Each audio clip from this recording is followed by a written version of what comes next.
नमस्कार. दिनांक 18 जून. कथेचं शीर्षक आहे आल्या वाटेने जा.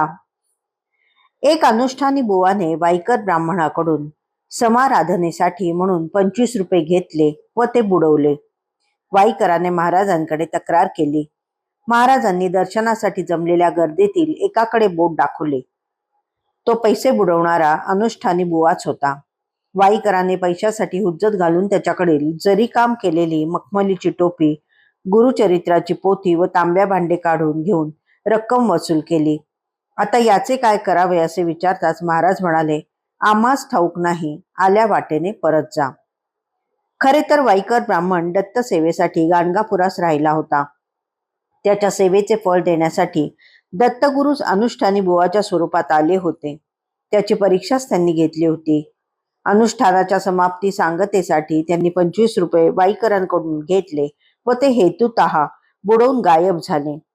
उसनवार दिलेले असले तरी अंतिमतः ते देव कार्यासाठी खर्च झाले होते. त्यामुळे ते बुडल्याचे दुःख होण्याचे काही कारण नव्हते. तरीही वाईकर पैशासाठी हळहळला. देवापेक्षा पैसा मोठा आणि प्रिय असतो तो असा. त्यानंतर ते दुःख उराशी बाळगूनच तो अक्कलकोटास आला. महाराजांकडे त्याने झाल्या प्रकाराची तक्रार गुदरली. त्यातही त्याने देवावर ठपका ठेवला.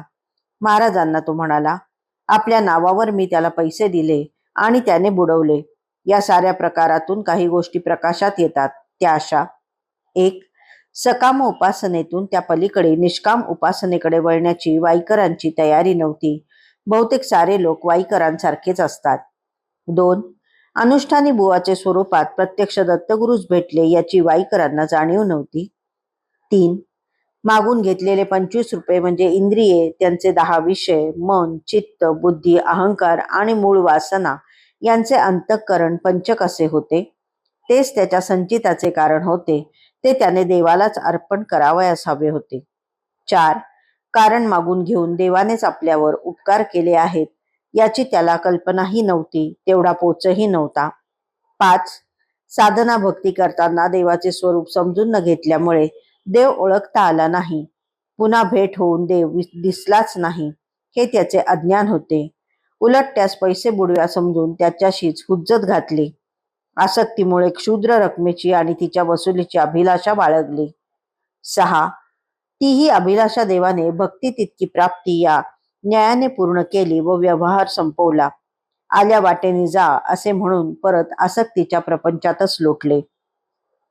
थोडक्यात काय तर हीन भाग्याचा जीव हाती आलेले अमृत नाकारून त्या बदल्यात ताक मागण्याचा करंटेपणा करतो. त्याला देव तरी काय करणार? आल्या वाटेने जा असेच म्हणणार, नाही का? धन्यवाद.